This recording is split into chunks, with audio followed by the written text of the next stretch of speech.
All right, guys, we've been talking about fat and we've been talking about what we can do to eliminate it. So let's bring this and make it practical and show you what you can do when you're preparing your food. When you are getting ready to go shop, when you're getting ready to cook, when you're getting ready to prepare your meal, I want you to think about how you can eliminate fat. One way is instead of frying your protein, you can think about grilling it lightly, roasting it. You can think about steaming it. You can think about maybe preparing it in a stir fry. When you're thinking about cooking your vegetables, I know in my culture, my community, when I was coming up, our vegetables were cooked all the way down. There was no saute. It was completely cooked where the vegetables were limp. Well, sometimes when you prepare your meals like that, the vegetables can lose a lot of their nutritious value. So you want to eat those vegetables lightly steamed, lightly cooked, not completely cooked all the way down. Okay. You also want to think about your toppings on your food. You want to limit the amount of gravies and sauces.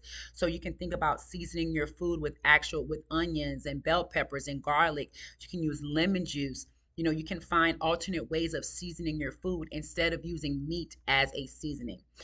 When you're baking, you want to consider alternate options. You can use non fat plain yogurt as a substitute for eggs, as a substitute for butter and for margarine. You can use fruit.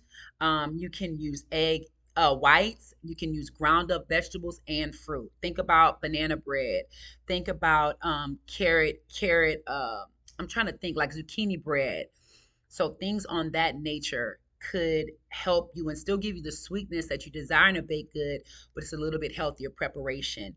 And then for those of us that like crispy fried chicken, you want to consider maybe frying the outside of the chicken and then baking it, putting it in the oven and baking it to cook the chicken the rest of the way, or removing the skin before you cook it, or removing the skin after you cook it.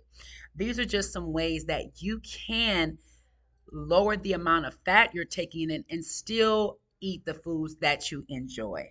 Remember, your health is worth it. You're worth it. I know it's hard, but you can do it. Make those small changes, and small changes consistently will lead to greater results.